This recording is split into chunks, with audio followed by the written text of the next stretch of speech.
개인적으로 저는 야고보서를 굉장히 좋아합니다.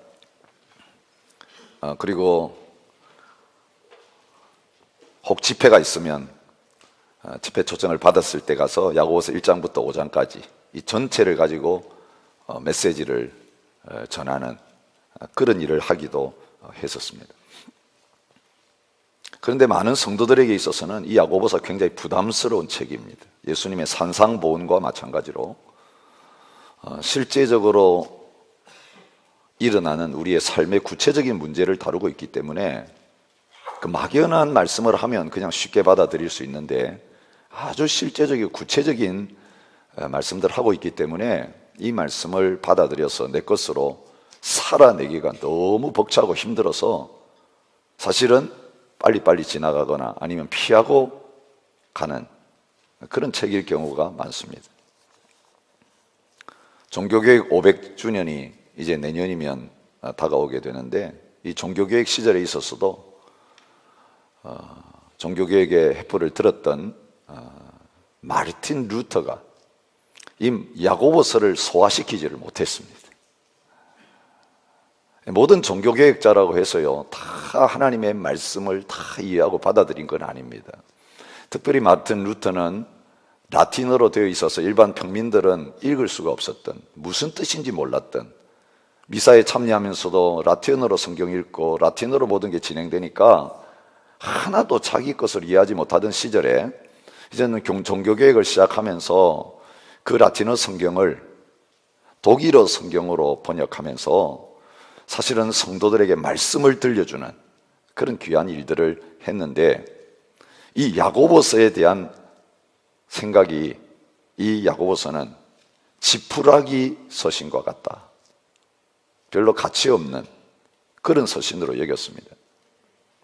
1522년에 신약 성경 초판이 나왔을 때요 놀랍게도 아예 야고보서를 번역해서 빼버렸습니다. 역사 속에서 상당히 천대받고 있는 서신이라고 할 수 있습니다. 왜 그렇게 했을까요? 이 야고보서에 대한 오해 때문에 그렇습니다. 특히 루터는 오직 믿음으로 구원받는다, 이신칭의, 그것을 주장했습니다. 그것이 종교개혁의 모토였지요. 가톨릭이 행함으로 구원을 받는 이 사상 가르쳤기 때문에 많은 사람들이 구원의 확신을 누리지 못하고 종교의 생활을 하고 있는 그때에 오직 믿음으로 구원받는다라고 하는 것은 그 모든 짐을 벗겨주고 자유를 선포하는 위대한 말씀이었습니다. 그리고 이 종교개혁을 이끌어간 말씀은 로마서, 갈라디아서 이런 책들이었죠. 그런 관점에서 보면 이 야고보서를 읽을 때 행함을 강조하는 이 부분이 받아들여지지 않은 것입니다. 행함이 없는 믿음, 죽은 믿음이다. 믿음으로만이 아니라 행함으로 의롭다함을 받는다, 구원을 받는다, 이런 메시지가 정반대되는 것처럼 받아들여졌기 때문에 이해하지 못했고 이 서신을 소화시키지 못하고 천대하는 그런 자리까지 이르게 된 것입니다. 여러분, 성도님들 가운데는 이 구원의 문제와 관련해 가지고 믿음으로 구원받는 게 맞냐, 행함으로 구원받는 게 맞냐, 여러분 성경을 읽다 보면 어떤 곳에서는 믿음을 강조하고 어떤 곳에서는 행함을 강조하기 때문에 구원의 확신 문제에 있어서 굉장히 혼돈을 느끼는 그런 경우들이 실제로 많이 있는 것을 볼 수 있습니다. 그런 부분에 있어서 저희들이 로마서를 이해하는 것처럼, 갈라디아서를 이해하는 것처럼 야고보서를 정확하게 이해하지 못하면 구원의 문제에 있어서 큰 혼돈에 빠지게 되는 것입니다. 먼저 우리가 알아야 될 것은 바울과 또 사도들이 쓴 이 편지들은 하나의 이론을 가르쳐주기 위해서 쓴 교과서가 아니라는 것입니다. 실제적인 상황 속에서 그들이 가지고 있었던 문제에 대한 해답을 성령의 감동으로 주고 있는 편지라는 것입니다. 로마서와 갈라디아서를 썼을 때의 초대교회의 문제는 무엇입니까? 율법주의자들이 들어가지고 할례를 받지 않으면 안 된다, 유대인들이 하듯이 그 구약에 먹을 것 가려야 되고 날도 지켜야 되고 이런 모든 구약의 율법 그대로 행하지 않으면 예수님만으로는 구원 못 받는다. 예수 믿는 사람들에게 이야기한 거죠. 믿음 플러스 그 구약에 있는 모든 그 율법의 말씀들 지켜야만 구원받는다라고 하는 그런 주장으로 성도들의 신앙의 기초를 흔들어 놓았을 때에 그거 아니다. 오직 예수 그리스도를 믿음으로 말미암아 복음을 믿음으로 말미암아 구원받는 자리에 설 수 있다. 그것을 가르치고 강조했던 책입니다. 그러면 야고보서는 어떤 상황 속에서 주어졌습니까? 여러분 로마서에도 그 주제가 나옵니다. 그러면 믿음으로 구원받았으니 은혜를 더하게 하려고 죄에 계속 거하겠느냐? 죄가 넘치는 곳에 은혜가 넘친다니까 우리 이제 마음대로 살아도 되느냐? 여러분 이 율법주의자들이 케오페 당하고 물러나고 나니까 교회 안에 어떤 사람들이 일어났느냐 하면 요즘 구원파와 같이 믿음으로 구원받았고 의인 되었으니 마음대로 살아도 된다. 무율법주의, 반율법주의. 이제는 하나님의 법이 필요 없다. 하나님의 말씀 필요 없다. 죄 문제 해결되었으니 우리가 뭐 때문에 바로 살아야 될 필요가 있겠느냐. 마음대로 이제는 살아도 십자가의 보혈이 있으니 다 해결해 주실 거고 이제는 우리는 자유다. 이런 잘못된 이단들이 교회 안에 들어오기 시작한 것입니다. 야고보서는 율법주의 때문에 고민하는 사람들이 아니라 이제는 믿음으로 의롭다함을 받았는데 정반대의 극단인 반율법, 무율법주의에 빠져서 세상 사람들과 전혀 삶에 있어서는 다를 것이 없는 수준으로 살아가는, 그러면서 나는 구원받았다, 나는 믿음이 있다라고 주장하는 이 가짜들을 향하여서 무엇이 진짜 믿음인가를 가르쳐 주기 위해서 쓴 편지인 것입니다. 교리적으로 말하면 로마서, 갈라디아서는 칭의에 대해서 강조하는 것입니다. 근데 여러분 우리가 수요일 저녁에 소교리문답 우리가 함께 생각하면서 이 구원의 과정들을 살폈듯이 칭의 그것이 전부가 아닌 것입니다. 구원받는 온전한 믿음의 과정이라고 하는 것은 칭의로 끝나는 것이 아니라 칭의에서 시작이 되어서 성화의 과정으로 나아가고 그 성화의 마지막에 영화로운 자리까지 가는 그것이 전체적인 구원의 과정인 것입니다. 이걸 따로따로 잘라가지고 가르친다면 그것은 불완전한 구원론이라고 그렇게 말할 수 있을 것입니다. 그런 부분에서 강조점이 다를 뿐이지 다른 구원의 방법을 이야기하고 있는 것이 아니다라고 하는 것을 여러분 분명히 알아야 합니다. 성경에는 구원을 말할 때에 세 가지 시제를 사용합니다. 세 가지 시제와 관련된 구원이 있습니다. 과거형 구원이 있습니다.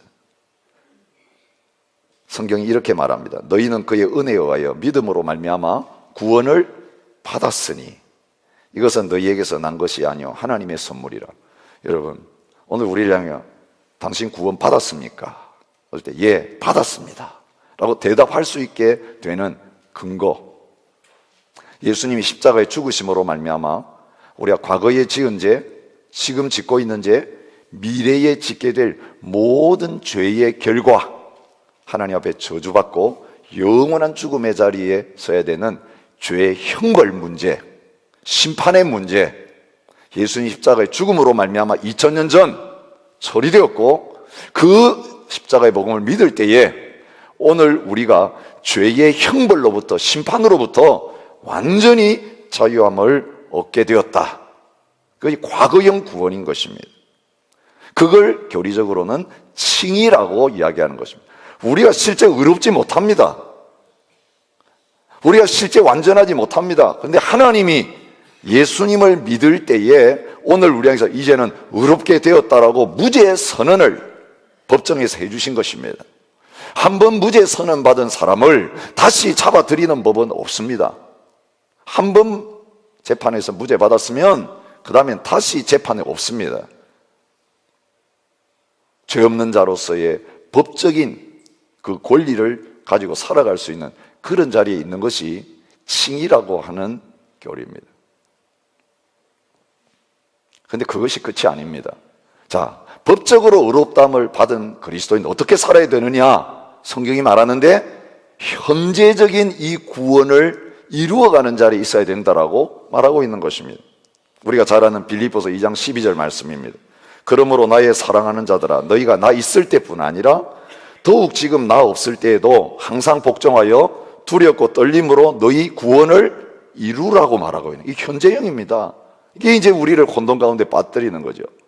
과거에 구원받았으면 끝나는데 왜 지금 구원을 이루라 그러느냐? 그러면서 이제 구원의 확신 문제가 흔들흔들하기 시작하는 것입니다. 나는 아직까지 덜 이루었는데.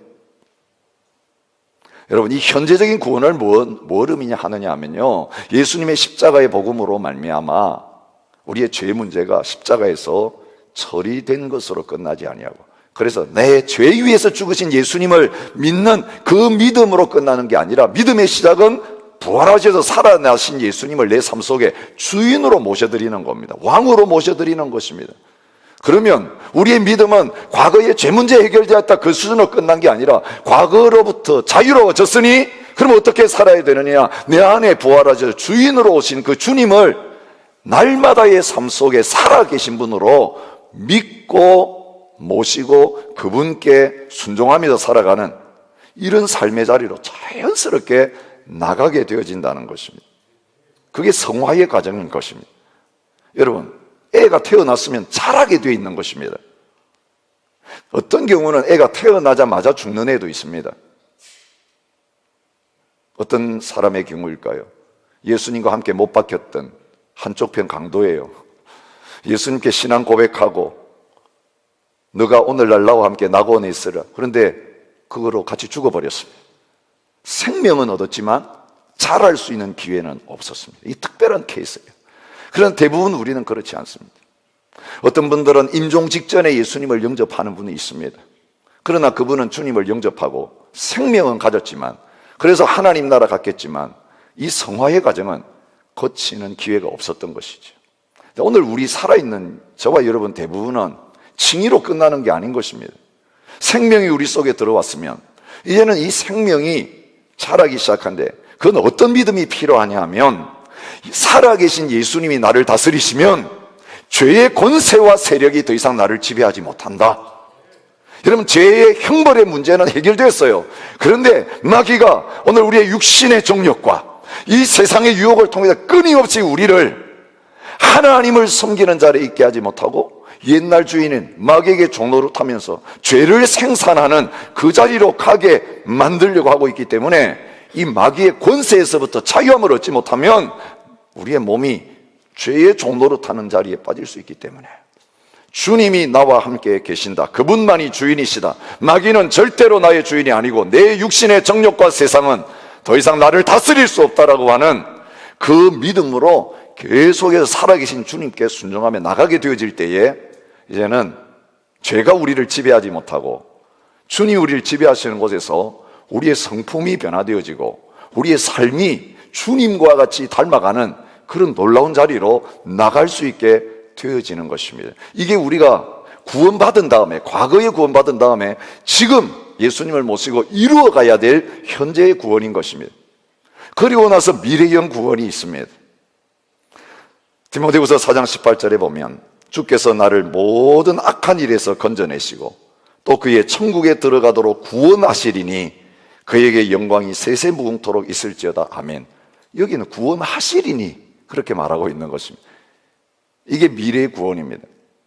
이것이 구원이 시작되어서 진행되다가 완성되어지는 모습인데, 이것을 신학적으로는 영화라고 하는 것입니다. 주님 다시 오셔서 우리의 몸을 부활시키시고 새하늘과 새 땅을 창조하실 때에 이루어질 완전한 구원을 가르치는 것입니다. 영혼만 구원받는 게 구원이 아닙니다.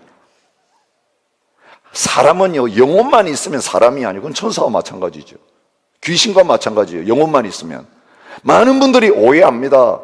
살아서 예수 믿고 영혼이 천국 가가지고 산다. 아니요, 그것은 완전한 천국이 아니라 중간 대기 상태인 것입니다. 그걸 중간 상태라고 부릅니다. 주님은 천국이라는 표현보다는 낙원이라는 말을 거기에 사용하셨어요. 천국은 하나님의 다스림이 완전히 회복되어지는 새 하늘과 새 땅, 우리가 부활된 몸으로 영원히 하나님 모시고 살아가는 그런 세계라고 성경이 말하고 있는 것이에요.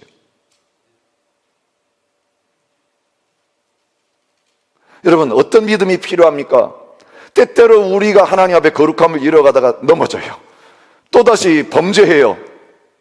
그때 우리가 바라봐야 될 게 뭐냐면, 하나님이 시작하신 것은 반드시 완성된다. 생명이 있으면 그 생명은 죽지 않는다.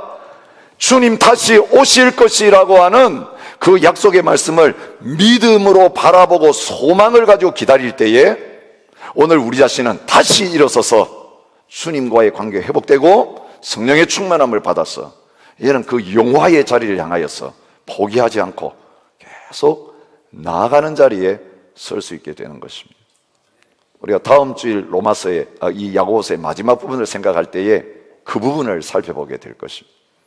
오늘 우리에게 주신 말씀을 통해서 하나님 우리에게 주신 메시지는 이 성화의 과정인 것입니다. 여러분, 구원은 과거형 구원이 전부가 아닙니다. 현재형 구원, 이것도 전부가 아닙니다. 미래형 구원, 이것도 전부 아닙니다. 이 세 가지는 하나로 연결되는 것입니다.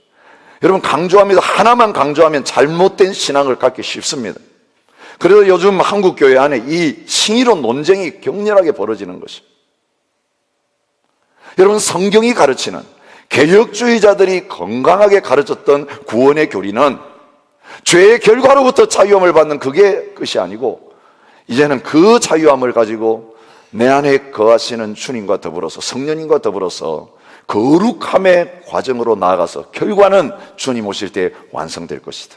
이것이 한 생명이 태어나서 자라서 이제는 다 자라게 되었을 때 일어난 일인 것입니다. 과거형 구원, 현재형 구원, 미래형 구원이 구원의 총체적인 모습인 것입니다. 여러분, 우리는 예수님 믿음으로 말미암아 죄에서 자유함을 받았고 심판받지 않을 것입니다. 그리고 분명히 주님 오실 때 그 예수님 믿는 믿음으로 구원받게 될 것입니다. 그런데 여러분, 오늘 우리가 이미 구원받았고 구원받게 될 것이라면 지금 우리는 그 중간 상태에서 뭐하고 지내야 되느냐? Already, not yet. 구원받았다 선포해 주셨지만 주님처럼은 되지 않았기에 그 영화의 자리에 언젠가는 서게 될 것인데, 그 갭을 우리 안에 거하시는 주님을 통해서 말씀에 순종함으로 메꿔가는 그런 자리에 서 있게 되는 것입니다. 이런 믿음을 가르쳐서 살아있는 믿음이라고 하는 것입니다. 살아있는 생명은 자라게 되어 있는 것입니다. 그러면서 이 야고보서는 도전하는 것입니다. 이 중간 과정이 전혀 없다면, 구원받았다고 말하고 다니는데, 구원 확신 이야기하면서 다니는데 삶을 보니까 전혀 변화되지 않고 전혀 자라지 않고 살아가는 삶의 모습이 없다면 어떤 결론을 내려야 되느냐?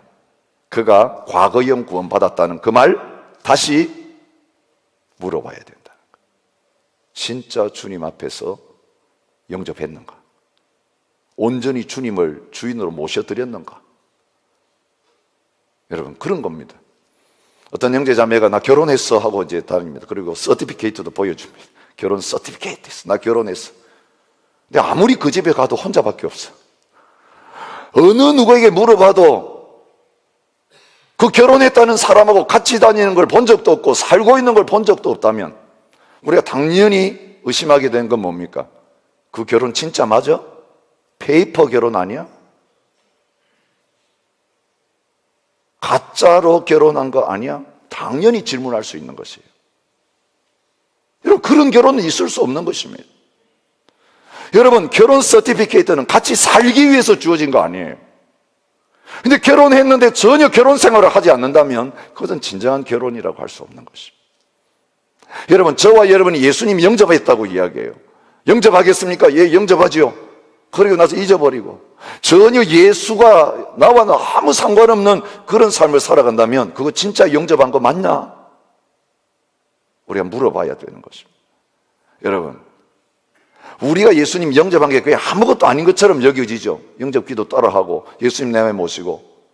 근데 여러분, 그게 진실한 믿음일 경우에는 그 다음부터 내 자신의 신분이 달라질 뿐만 아니라 내 자신의 영적인 상태가 완전히 전과 후가 달라지게 되어지는 그런 역사가 나타나게 됩니다. 그전엔 죄를 마음껏 지어도 그냥 괜찮았어요. 그런데 생명이 들어온 순간부터는 죄를 짓고 나면 그 다음 편하지 못합니다. 양심이 갇히게 되고 이제 평강이 다 떠나가게 됩니다. 불안하기 시작합니다. 이게 생명이 있는 증거입니다. 오늘 이 야고보서를 통해서 여러분, 하나님 앞에서 저와 여러분들의 영적 상태를 다시 한번 점검하는 시간이 될 수 있게 축복합니다.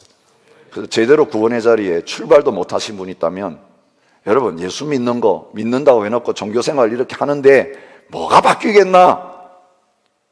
여러분, 그런 거짓에 속지 마시고 진짜 내가 달라질 수 있구나, 진짜 내가 하나님 말씀을 순종하면서 저 자리까지 나갈 수 있게 되겠구나, 여러분 사모함으로 이제는 그 자리로 제대로 나오시는 오늘 이 주일이 될 수 있기를 진심으로 축복합니다.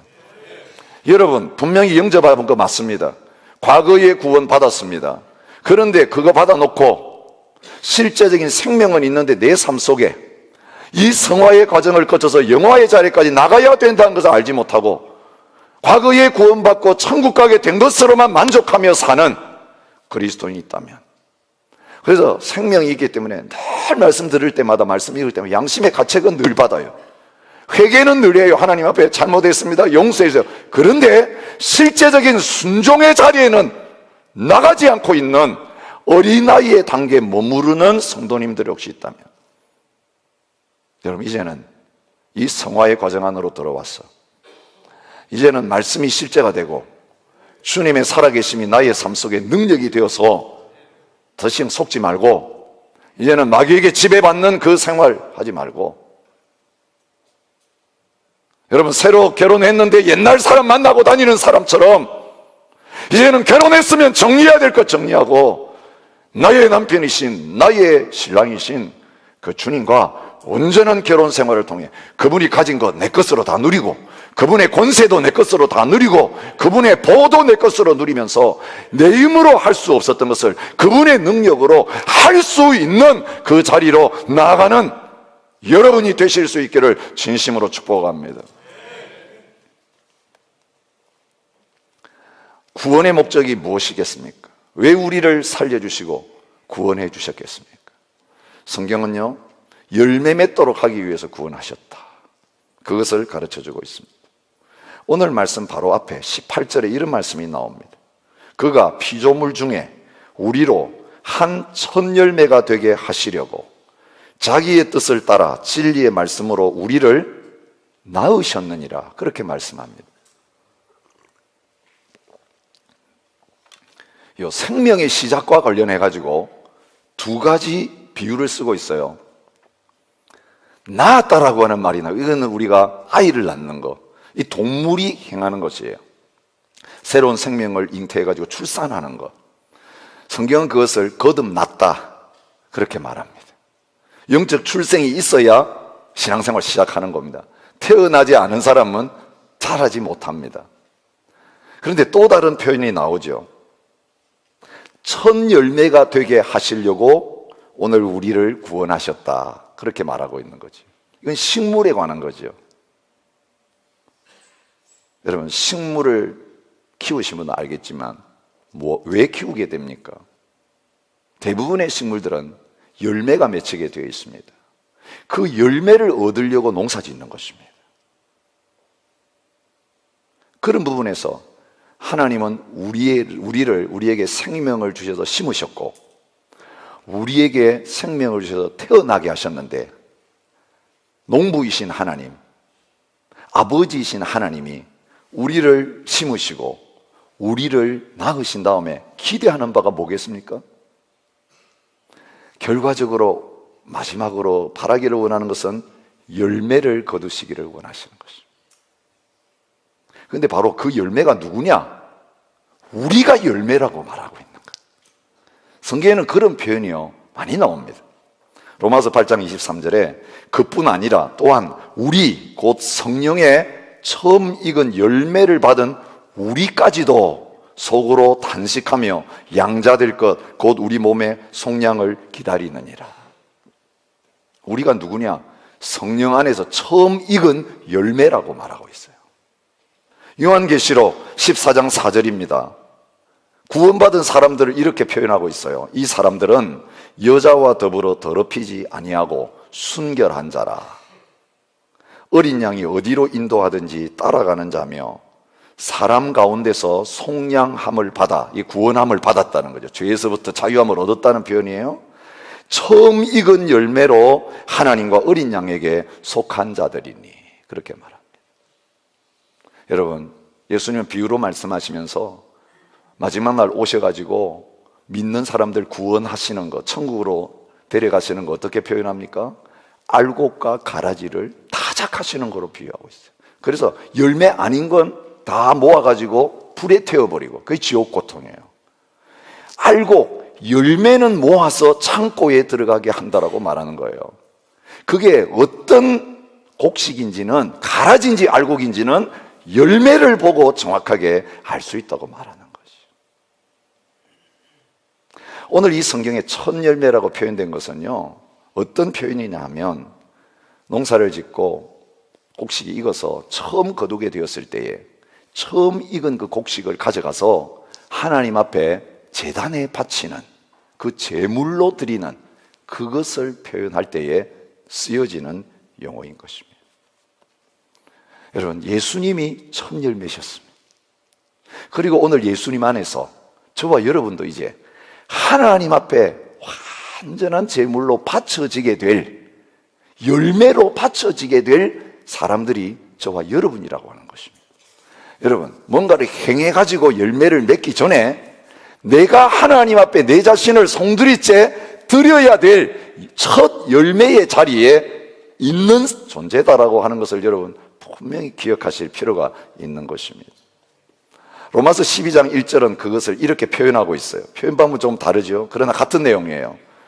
너 구원받았느냐? 믿음으로 의롭다함을 받았느냐? 로마서 1장부터 11장까지 그 구원의 교리를 다 말한 다음에 행함을 이야기하는 12장이 시작되는 거죠.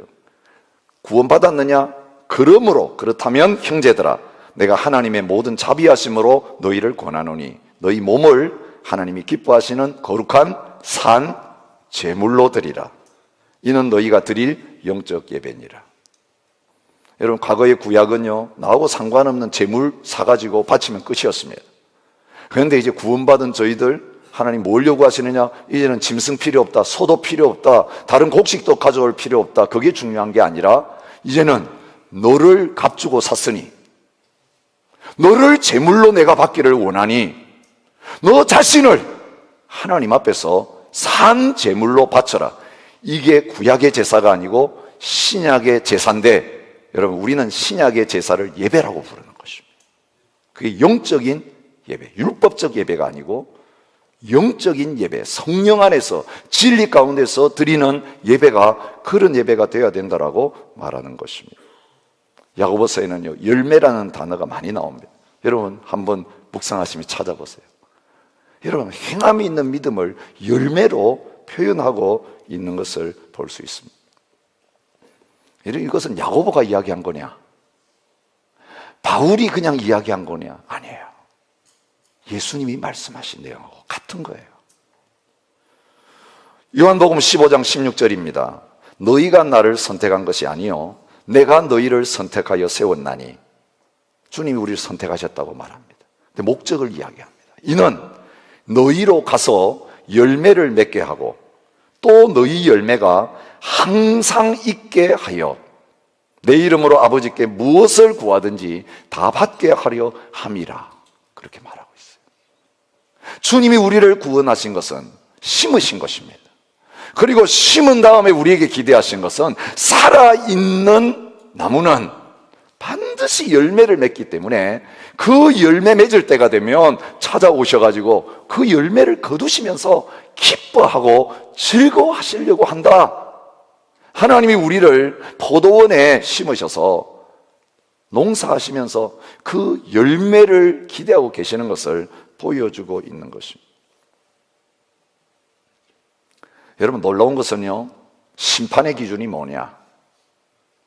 마지막 때에 이제 미래형 구원이 있어지게 될 것인데, 그때에 그 심판의 자리에 과거 받았던 구원이 제대로 된 구원인지 현재 구원을 제대로 이루어 갔는지가 마지막 주님이 오셔서 심판하실 때에 드러나게 되는데, 그 주님 영접했다는 게 진짜인지, 성화의 과정을 밟았다고 하는 것이 진정한 변화인지를 뭐로 판단하시느냐? 그 마지막 심판하실 때에 열매로 판단하신다고 말씀하고 있는 거예요. 여러분, 참된 믿음은 반드시 살아있는 믿음이고, 그 믿음은 반드시 열매가 맺히게 되어져 있는 것입니다. 주님은 열매 못 맺을 씨를 심으시는 법이 없는 것입니다. 주님 말씀하신 내용입니다. 그들의 열매로 그들을 알지니 가시나무에서 포도를 또는 엉겅퀴에서 무화과를 따겠느냐. 좋은 나무마다 아름다운 열매를 맺고 못된 나무가 나쁜 열매를 맺나니, 좋은 나무가 나쁜 열매를 맺을 수 없고 못된 나무가 아름다운 열매를 맺을 수 없느니라. 아름다운 열매를 맺지 아니하는 나무마다 찍혀 불에 던지어 지느니라 말씀하십니다. 여러분, 이게 행위로 구원받는다는 이야기가 아니에요. 진정한 믿음으로 구원받는데, 살아있는 믿음은 어떤 믿음이냐? 결국은 그 열매로 그 믿음이 살아있는 것을 분명히 증명하게 된다는 것을 말합니다. 그리고 주님은 그 열매로 그들을 알기를 원하신다는 것입니다. 오늘 우리에게 주신 이 본문의 말씀이, 이 야고보서의 말씀이 아주 심각한 말씀이 되어야 될 이유가 여기에 있는 겁니다. 우리는 주님 앞에 가서 시험 보기 전에, 마지막 최종 시험 보기 전에 지금 중간고사를 치러야 합니다. 내 인생을 다시 하나님 앞에서 이 질문 앞에 어떤 정도까지 지금 내가 잘하고 있는지 확인하는 그런 시간들을 갖고 있는 것입니다. 여러분, 중간고사 떨어져도 괜찮습니다. 중간고사에 낙제점 받아도 괜찮습니다. 주님 다시 시작하겠습니다라고 하면서 이 자리로 바르게 나가게 되어질 때에 우리가 100점 받는 그 자리까지 반드시 가게 되는 역사들이 일어나게 될 것입니다. 근데 중간 시험도 안 치르고 나는 통과할 거라고 하는 자만심에 빠져 있다가 막상 가서 전혀 그렇지 못한 자리에 있다면 우리는 다시는 기회를 받지 못하는 자리에 서게 되는 것입니다. 주님은 실제로 이 땅에 오셔서 그 마지막 심판받는 자리에서 일어날 일을 미리 보여주셨습니다. 예루살렘에서 마지막 한 주간을 보내면서 주님이 하신 일 중에 하나지요. 길가에 한 무화과 나무를 보시고 열매를 찾으시려고 갔는데 잎은 무성한데 잎사귀만 보시고 아무런 열매도 찾지 못하셨을 때 뭐라고 하십니까? 이제부터 영원토록 내가 열매를 맺지 못하리라 하시니 무화과가 곧 마른지라. 다음 날 와보니까 말라 죽어 있었습니다.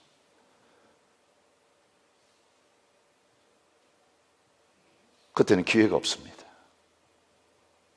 아직까지 심판의 때가 이르기 전에 저희들에게 주님은 그 생명 얻고 그 열매 맺는 자리로 지금 나갈 것을 강력하게 도전하고 계시는 것입니다. 그 열매는 어디에서부터 시작됩니까? 씨를 심는 데서부터 시작됩니다. 말씀을 통해서 거듭나고 말씀을 심음으로 말미암아서 오늘 우리의 영적인 농사가 시작이 되는 것을 성경은 말하고 있는 것입니다.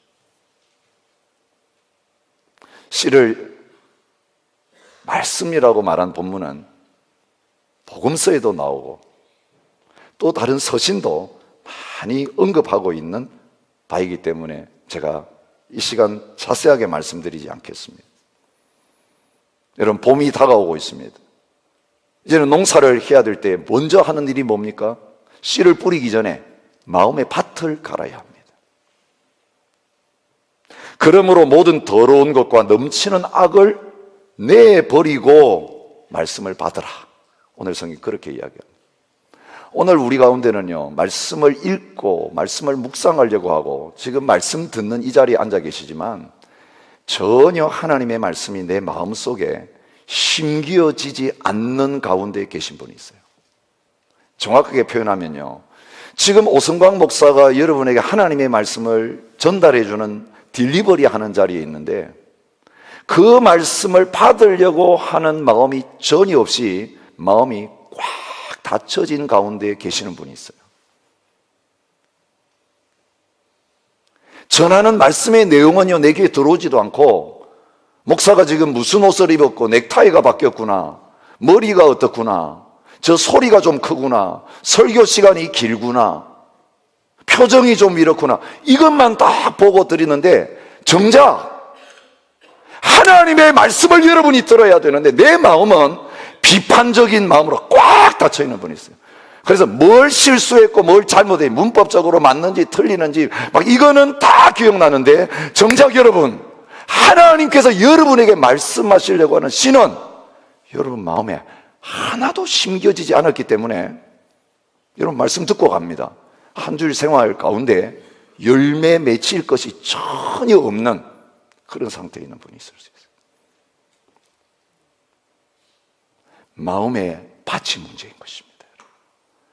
여러분, 말씀 심겨질 수 있는 마음이 안 돼 있는 겁니다. 예수님의 비유하면 어떤 밭입니까? 길가 밭입니다. 씨는 뿌리는데 너무 딱딱해가지고 들어가지 못하니까 새들이 와서 쪼아 먹어버리는 거예요. 여러분, 말씀을 선포하는 이 시간마다 기다리고 있는 존재가 있는데, 여러분이 말씀을 받지 아니하면 마귀가 와서 여러분의 마음에 뿌려진 말씀을 빼앗아 가버리니까 내 마음에는 하나도 남은 것이 없는 그런 상태로 이 예배 자리를 떠나게 되는 거예요. 성경을 읽을 때 말씀을 읽은 것 같은데 내 마음에는 하나도 남아있지 않은 거예요. 말씀 묵상하는데 이게 무슨 말씀인지 내 마음에는 하나도 와닿지 않는 그런 상태에 있는 것이에요. 방해하는 것이 뭐라고 말씀하십니까?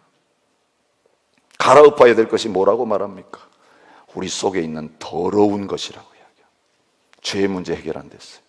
회개한 적이 없어요. 더러운 것이 덕지덕지 내 마음에 붙어 있어요. 악이 우리 속에 가득 차 있어요. 근데 거기에 어떻게 하나님 말씀이 들어올 수가 있겠어요? 여러분, 병에다가 뭔가를 집어넣으려면요, 병이 비워져야 돼요. 그런데 오물이 병 입구까지 꽉 차 있어요. 아무리 좋은 것을 거기 집어넣으려고 해도요, 들어가지 않고 넘쳐나 버리는 거예요. 먼저 깨끗하게 비우고 씻고 난 다음에 붓기 시작하면 채워지는 역사가 일어나는 거예요. 흘러 넘쳐버리지 않는 거예요. 은혜를 헛되이 받는 이유가 뭔지 아십니까? 오늘 우리에게 먼저 죄의 문제, 악의 문제가 해결돼야 되는데, 진정한 회개가 없이, 하나님의 죄에 대한 애통이 없이 그 그대로 꽉 차 있는 더러운 마음 그대로 나와가지고 청소한 적도 없고 피워내지도 않고 거기에 뭔가 좋은 걸 받아보려고 하니까 귀로는 들리는 것 같은데 내 마음에는 하나도 들어오지 않는 그런 자리에 있는 거예요. 씨가 심겨질 수 없는 것입니다. 베드로전서 2장 1절부터 2절도 동일한 내용을 말합니다. 갓난아이들 같이 순전하고 신령한 젖, 그게 하나님 말씀이잖아요. 말씀을 사모하라고 하면서 먼저 뭘 해야 되느냐를 가르쳐 주시는데, 모든 악독과 기만과 외식과 시기와 모든 비방하는 말을 버리고 말씀을 들으라는 것이. 여러분, 우리의 마음의 말씀을 받는 거예요. 귀로 듣지만 마음으로 들어와요. 그런데 우리의 마음의 상태가 바로 있지 못하면 길가와 같이 되어 있고 돌짝밭과 같이 되어 있고 거기에 온갖 가시들이 꽉 자라 있으면요, 하나님 말씀이 들어오기는 들어오는데 열매 맺는 자리까지는 가지 못하는, 그래서 많이 듣고 노래가 나는데 결과는 생기지 않는 이 안타까운 비극이 우리 가운데 일어날 수 있다는 것입니다. 여러분, 지난 며칠 동안도 주님께서 스바냐 선지자를 통해서 이 놀라운 하나님의 구원의 자리에 오기 전에 이 죄의 문제를 처리해야 된다는 거 말씀하셨는데, 여러분, 주님 오시기 전에 이거 처리돼야 합니다. 주님 오시기 전에 이거 갈아엎어야 합니다. 묵은 땅을 기경하고 가시덤불에 씨를 뿌리지 말라고 예레미야 선지자를 통하여 호세아 선지자를 통해 주님이 구약 시대에도 하나님 말씀대로 살지 않은 완악한 이스라엘 백성들을 향하여 주님 말씀하십니다. 그런데 여러분, 마음을 갈아엎는 방법이 뭔지 아세요? 하나님의 사랑의 매를 통해 가지고 나라를 잃어버리고 성전을 잃어버리고 포로 생활하면서 모든 것 빼앗기고 고난을 당하는 가운데 그 구렸던 마음밭이, 묵은 마음밭이 다 갈아엎어지게 돼요. 그런 분들을 참 많이 봅니다, 목회하면서. 언젠가부터 말씀 듣는 자세가 다르고 예배 때 눈물과 감격으로 나가게 돼요. 그게 그냥 된 게 아니더라고요. 잘 나갈 때 내 뜻대로도 잘 통하고 그 말씀 없이 인간적인 방법으로 하는데 잘 나가, 그게 끝까지 잘 나갈 줄 알았는데 어느 순간 하나님 뒤엎어버리시는 거예요. 잘 나갈 줄 알았던 것이 끝장나는 거예요. 여러분, 그때야말로 하나님이 지금 굳은 우리의 마음밭을 쟁기로 갈아엎으시는 시간인 줄 기억하시기 바랍니다. 다른 데 쫓아가지 마십시오. 하나님, 내가 어떻게 살았습니까? 내가 지금 어떤 모습으로 하나님 앞에 서 있길래 자업자득을 하고 있습니까? 여러분, 그때야말로 내 마음을 찢어야 될 때입니다. 내 심령을 갈아엎고, 주님, 나의 교만을 꺾어주셔서 감사합니다. 내 완악한 마음을 녹이시는 이 자리에 있게 해주셔서 감사해요. 여러분, 다시 하나님은 갈아엎자고 하십니다. 잘못 심어놨던 거 다 갈아엎어 버려야 돼요. 그거 다 가라지밖에 되지 않는데, 그 농사 땅만 차지하고 있는데 그대로 둬서는 안 돼요. 다 갈아엎어서 이제는 새로운 씨를 하나님 뿌리기를 원하시는데, 하나님의 진리의 말씀, 복음이 우리의 심령 속에 심겨지기를 주님이 원하시는 것입니다. 이제는 말씀 아닌 거 받으면 안 됩니다. 신앙생활, 사람들의 말 따라가지고 하면 안 됩니다. 내 소리 듣고 하면 안 됩니다. 말씀 아닌 거 내 마음속에 받아들이지 마십시오. 설교를 듣고 와서도 다시 집에 가서 펴보셔야 돼요. 목사가 말씀대로 제대로 전했는지. 여러분, 목사가 마음에 안 들어도 하나님의 말씀이 말씀대로 전해질 때는 그 말씀하시는 진리 앞에 아멘 하시기 바랍니다. 여러분, 말씀이 아닌 것에서는 아멘 할 필요가 없습니다. 누가 강단에 서서 말하더라도 말씀이 아닌 것에 대해서는 아멘 할 필요가 없습니다. 그러나 누가 강단에 서서 말씀을 전하든지, 그와 나와의 관계가 뭐든지 상관없이 그 말씀이 하나님의 말씀이면 말씀하시는 하나님 앞에서 아멘 하면서 그 말씀을 내 마음에 심는 그런 성숙한 그리스도인들이 되실 수 있기를 진심으로 축복합니다. 여러분, 말씀이 그때부터 들리기 시작할 것입니다. 하나님이 이렇게 옳게 말씀하셨는데, 내 마음에 있는 용서하지 못하는 마음, 미움의 감정, 분노의 마음, 이런 것 때문에 아예 말씀도 안 받아들이고 목욕물에 아이까지 갖다 내버리는 그런 잘못을 내가 범했구나. 그래서 내가 굶주려 영적으로 죽어가는 자리에 있게 되었구나.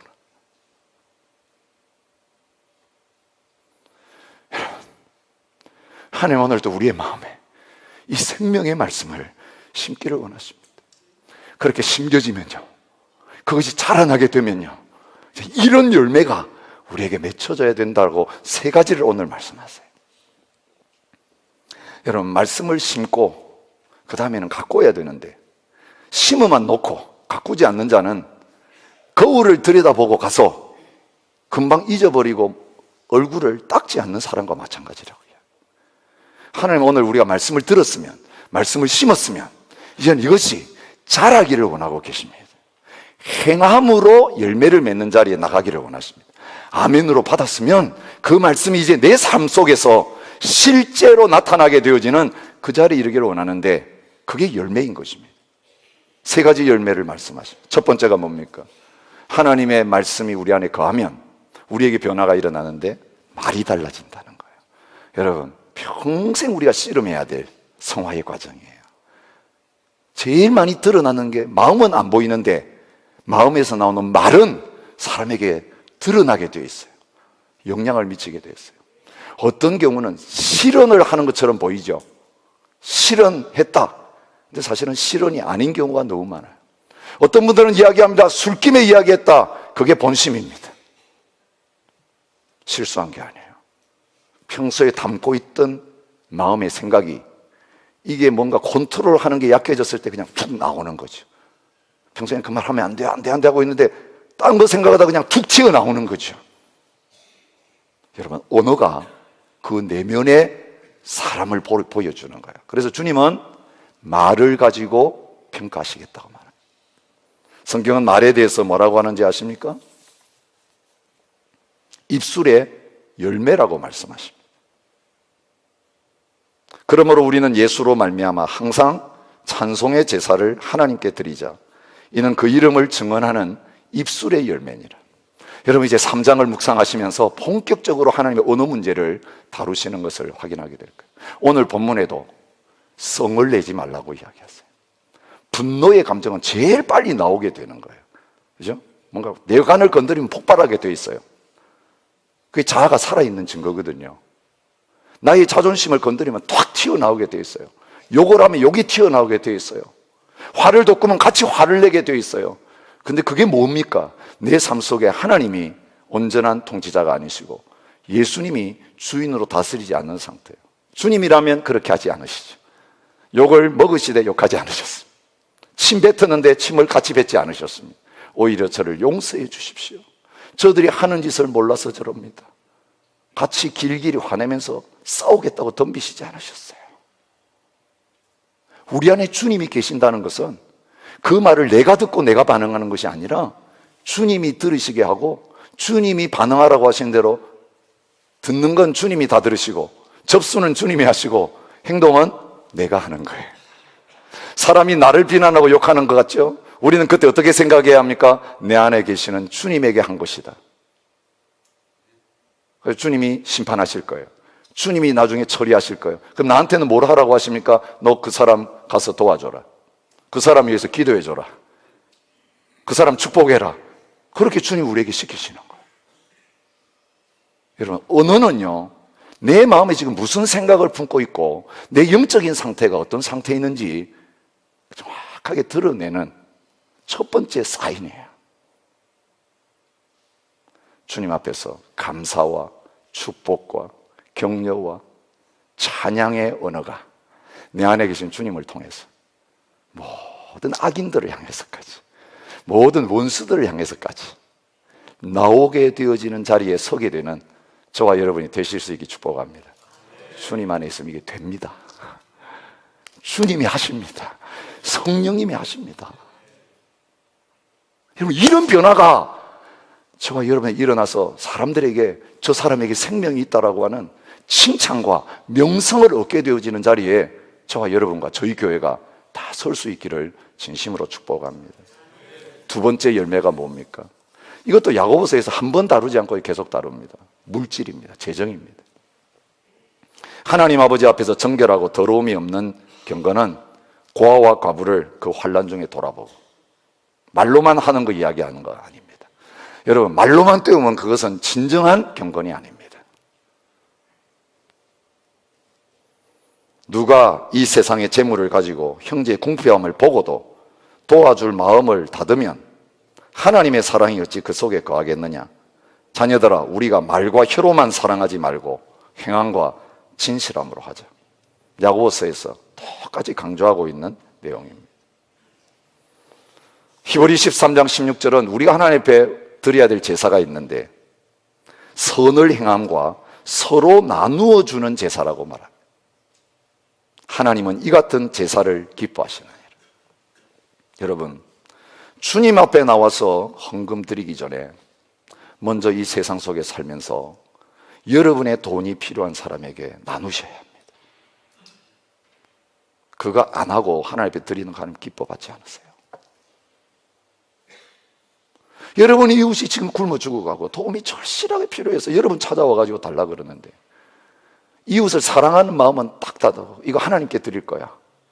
하나님 사랑하니까 너한테 줄 수 없어. 그거 바른 믿음이 아니라고 말하는 거예요. 하나님을 사랑하는 게 뭐냐? 하나님 앞에서 바른 경건이 뭐냐? 고아와 과부를 그 환난 중에 돌아보는 거. 여러분, 성교의 날에 우리가 받았던 메시지처럼 그 강도만한 이웃을 향하여서 발걸음을 멈추고 자기의 시간과 스케줄을 취소해가면서 그 가진 것을 주님의 마음으로 나누는 그곳이 진정한 하나님 나라의 현장이고 그것이 이웃을 사랑하고 하나님을 사랑하는 길이라고 말씀하고 계시는 것입니다. 주님은 이 한 주간 동안 우리가 이웃과의 관계 속에서 주는 자로 살았느냐 받는 자로 살았느냐를 체크하세요. 그리고 우리는 이제 받을 때 좋아하는 그 상태에서부터 줄 때 좋아하는 사람으로 바뀌어지는 이것이 성화의 과정인 것입니다. 여러분, 남이 나한테 뭐 좀 달라고 왔을 때 할렐루야 기다렸습니다. 뭘 줄까요? 없는데 왔네요. 여러분, 그 사람 빈손으로 돌려보내지 않고 남아있는 다른 것이라도 다 줘가지고 팔아서라도 쓰세요. 여러분, 기쁨으로 환영하는 것이 주님을 영접하는 거예요. 주님에게 하는 거예요. 여러분, 이 경제적인 묶임에서부터 자유케 되는 역사가 예수님 통해 일어날 수 있기를 진심으로 축복합니다. 그때부터 우리는 영적 부자로 살아가게 될 거예요. 사람 찾아올까봐 전화할까봐 겁내는 거 아니라, 왜 나한테 안 찾아오고 저 사람에게 도움 요청했냐고 오히려 불평하면서 일찍 나한테 오지, 내가 다 준비해 놨는데. 여러분, 구하지 않은 것도 어려운 사정 들고 찾아가서 필요한 게 없냐 물어보고 마지못해서 힘든데 감히 부끄러워서 말을 못했어요. 여러분, 그런 사람들이 우리 주위에 너무 많아요. 부끄러워서 손을 내밀지 못한 사람이 너무 많아요. 그런데 기도하면 주님은 감동을 주세요. 그 사람은 찾아가 봐라. 그 사람 좀 어렵다. 여러분, 안색이 좀 달라 보여도 물어보세요. 그 사람 뭔가 어려운 거 손 내밀까 봐서 그냥 모른 척하고 지나가지 말고, 보통과 다른 그런 모습 보이면 혹시 어려운 일 없는지, 내가 도와줄 게 뭔지 여러분 물어보면, 두드려보면 나와요. 마지못해 나와요. 그때야말로 하나님 사랑하고 하나님 말씀에 순종하는 것을 삶으로, 재정으로 보여줄 수 있는 기회인 줄 믿습니다. 마지막으로 말씀하십니다. 자기를 지켜 세상에 물들지 아니하는 그것이니라. 사회생활입니다. 세상 사람들 속에 섞여 있어도 어둠 가운데 빛으로 살아야 합니다. 온갖 냄새나는 오물 가운데 있어도 소금으로 맛을 잃지 말아야 합니다. 여러분, 세상과 타협하면 안 됩니다. 세상에 물들면 안 됩니다. 하나님과 세상을 겸하여 사랑할 수 없습니다. 육신의 정욕, 안목의 정욕, 이 세상의 자랑, 그것이 세상을 사랑하는 것입니다.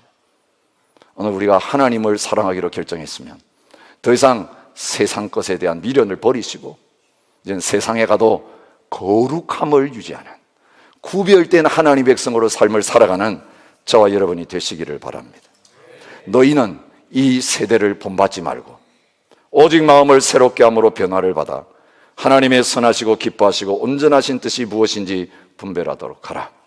제발 좀 유행에 민감하지 마십시오. 사람들이 뭐 하는가에 민감하지 마십시오. 유행 따라가면 죄를 따라가게 되어 있습니다. 세상의 가치관 같이 따라가게 되어 있습니다. 하나님 따라가야 합니다. 새로운 유행을 만들어내야 합니다. 거룩한 문화를 퍼뜨려야 됩니다. 여러분, 하나님 오늘 저와 여러분들을 구원하시고 지금까지 살아있게 하시는 이유가 바로 이 하나님 앞에서의 경건한 열매를 맺는 자리에 서기 위함이라고 하십니다. 근데 우리에게서는 이게 안 나옵니다. 주님 말씀하셨습니다. 나는 참 포도나무요 내 아버지는 농부라. 물은 내게 붙어 있어 열매를 맺지 아니하는 가지는 아버지께서 그것을 제거해 버리시고, 무릇 열매를 맺는 가지는 더 열매를 맺게 하려 하여 그것을 깨끗하게 하시느니라. 내 안에 거하라. 나도 너희 안에 거하리라. 가지가 포도나무에 붙어 있지 아니하면 스스로 열매를 맺을 수 없음 같이 너희도 내 안에 있지 아니하면 그러하리라. 나는 포도나무요 너희는 가지라. 그가 내 안에 내가 그 안에 거하면 사람이 열매를 많이 맺나니 나를 떠나서는 너희가 아무것도 할 수 없습니다. 말씀이 우리 안에 들어온다는 건 딴 게 아닙니다. 말씀이신 주님이 우리 안에 거하신다는 것입니다. 이제는 주님의 말씀이 나를 주장하고 그 말씀이 나를 지배하는 그 자리에 서는 거예요. 주님과 나의 관계가 비틀어졌는데 말씀이 들어오겠습니까? 주님과 나와의 관계가 끊어졌는데 말씀이 들리겠냐고요. 우리가 주님 안에 거하고 주님을 사랑하면 주님의 말씀이 달콤한 사랑의 메시지로, 꿀과 송이꿀보다 단 메시지로 내 마음속에 들어와요. 생수와 같이 나를 시원하게 만들어요. 양식처럼 그 말씀 들을 때 배고픈 것도 잊어버려요. 배가 고파도 배가 불러요. 오늘 주님이 우리 가운데 들어오셔서 우리를 통해서 그런 열매 맺는 자리에 설 수 있도록 도와주기를 원하십니다. 주님을 먹고 마시는 시간에 우리 성찬식입니다. 주님, 내가 주님 없이 살다 보니까 고통의 멍이만 잔뜩 쥐고 있습니다. 내 힘으로 뭔가 주님 뜻대로 살아보려고 하는데 안 되네. 주님 이거 다 벗어버리고 이제는 주님이 내 안에 계셔서 주님을 통해서 열매 맺는 풍성한 열매가 맺히는 그 자리로 나가기 원합니다. 이 한 달이 그런 한 달이 되고, 이 한 주간이 그런 한 주간이 되고, 이 남은 우리의 생애가 그런 생애가 되기를 원합니다. 여러분, 실제적으로 우리의 마음을 비우고 이런 주님을 온전한 삶의 주인으로 생명의 씨로 우리의 마음에 심는 오늘 이 성찬식, 오늘 예배 시간이 될 수 있기를 축복합니다. 우리 주님 사모하시면서 찬양하며 나갔으면 좋겠습니다. 주님, 이 시간 주님께로 내가 나가기 원합니다. 주님만이 해답이십니다. 주님만이 나의 구원이십니다. 주님 사모하시면서 찬양하겠습니다.